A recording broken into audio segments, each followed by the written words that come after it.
সেখানে অর্থনীতিকে বহুধাকরণ করা এবং শ্রম এবং পুঁজির উৎপাদনশীলতা বৃদ্ধির করার কথা বলি, সেই উৎপাদনশীলতা বৃদ্ধির জন্য এবং অর্থনৈতিক বহুধাকরণের জন্য আপনার কারিগরি এবং বৃত্তিমূলক শিক্ষা নিয়ামক ভূমিকা পালন করতে পারে। সেহেতু এইটাও একটা বড় বিষয় হিসেবে দেখা দিয়েছে।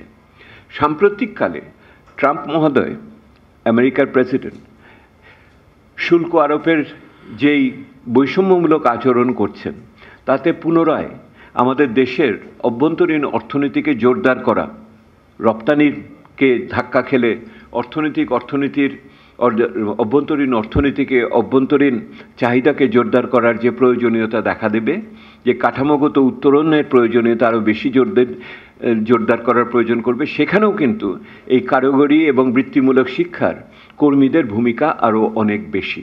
সেহেতু আমাদের বুঝতে হবে এটা শুধু খুবই ক্ষুদ্রভাবে কতিপয় ছাত্রের আন্দোলন হিসেবে দেখবেন না।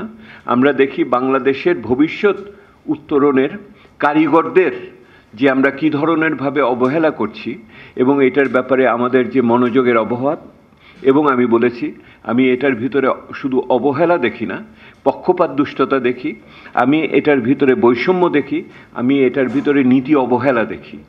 এই অবহেলা, বৈষম্য, আপনি যদি পক্ষপাত দুষ্টতা যদি আমরা করতে না পারি, তাহলে কিন্তু এই সম্ভাবনার জায়গা আমাদের আগামী দিনে পরিপূরণ হবে না। দুঃখের বিষয় হলো এই গোষ্ঠীটি, এই শিক্ষার এই অঙ্গনটি অন্যান্য জায়গার তুলনায় আমাদের সামাজিক মনোযোগের কেন্দ্রবিন্দু থাকে না। আমি দুঃখের সাথে পরিতাপের সাথে বলি, সংবাদ মাধ্যমও কিন্তু এটাকে যথোপযুক্তভাবে এটাকে সামনে নিয়ে আসে না। এই জন্যই আজকে এই আলোচনা। এখন যে প্রশ্নটা আসবে আমাদের কাছে প্রথম, সেটা হলো যে এইরকম একটি পরিস্থিতিকে বৃহত্তর শিক্ষার প্রেক্ষাপটে আমাদের স্থাপন করতে হবে।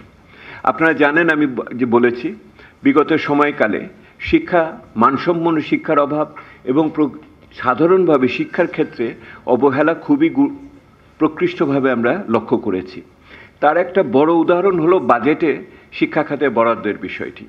আপনারা জানেন যে বাজেটে শিক্ষা খাতে বড়জোর 1.7%, আমি 2023-24 সংখ্যা বলছি, 1.7% বেশি, খুব বেশি বরাদ্দ আমরা এখানে পাইনি, যেখানে 6-7% হওয়াটা প্রয়োজন বলে আমরা মনে করি। সেই 1.7% কিন্তু কার্যকরভাবে বাস্তবায়ন হয়নি, সেটার মাত্র 1.4% বাস্তবায়ন হয়েছে। অর্থাৎ আপনি যা দিয়েছেন তাও ঠিকমতো খরচ করেননি, এবং যেটা খরচ করেছেন তাও আপনার দালান কোঠা নির্মাণের জন্যই বেশি গেছে।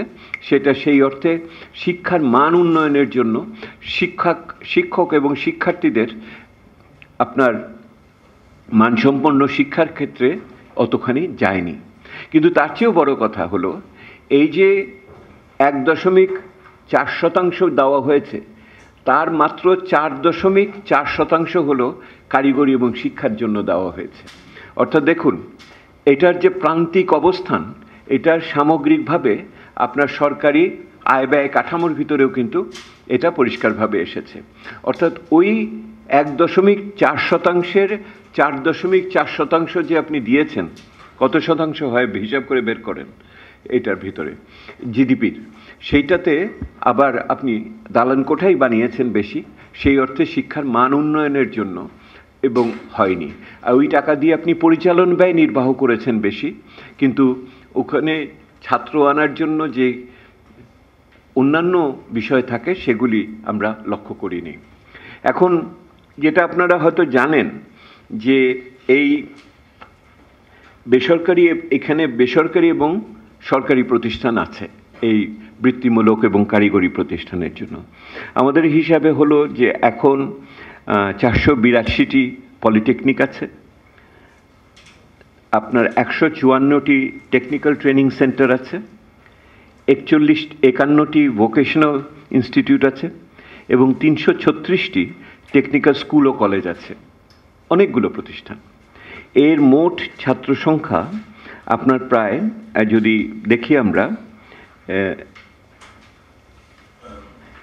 প্রায় 4 লক্ষর মতো, 4,20,000-এর মতো ছাত্রের কথা আমরা বলছি। 4,20,000-এর মতো ছাত্র এখানে আছে এবং একই সাথে 12,000-এর মতো শিক্ষক এখানে আছে। কিন্তু লক্ষ্য রাখবেন, এটা কিন্তু যত ছাত্র ছাত্রী কারিগরি শিক্ষাতে আছে তার মাত্র 25% কিন্তু সরকারি প্রতিষ্ঠানে আছে।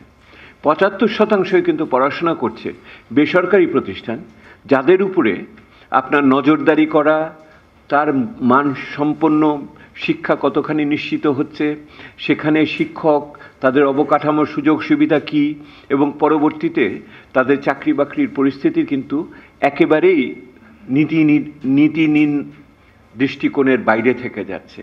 সেহেতু আমরা যাদের নিয়ে আলাপ করছি, প্রায় 18 লক্ষ ছাত্র নিয়ে আমরা আলোচনা করছি। 18 লক্ষের বেশি ছাত্র এই কারিগরি এবং বৃত্তিমূলক শিক্ষার ভিতরে আছে। আর এখানে আপনার প্রায় 55,000-এর বেশি শিক্ষক এখানে আছে। এই 55,000-এর বেশি শিক্ষক এবং 18 লক্ষের বেশি ছাত্রর এর 75%ই কিন্তু বেসরকারি খাতে আছে। আজকে যারা আন্দোলন করছেন তারা কিন্তু সবাই সরকারি প্রতিষ্ঠানের মূলত ছাত্রছাত্রী। আর যারা আছে তাদের কিন্তু আমরা বিবেচনার ভিতরেই এখনও রাখি নাই এটার ভিতরে। তাহলে এই যে পরিস্থিতিটা হলো, যে এই পরিস্থিতিতে এই ধারাবাহিকভাবে অবহেলা, পক্ষপাত দুষ্টতা এবং একই রকমভাবে আমি বলবো যে এক ধরনের বৈষম্যের শিকার এই খাতটার, এইটাকে আমরা আশা করেছিলাম যে নতুন যে সরকার আসলো, যুব অভ্যুত্থানের ফলে যে সরকার আসলো, তারা সবচেয়ে বেশি এটার প্রতি মনোযোগী হবেন এবং সংবেদনশীল।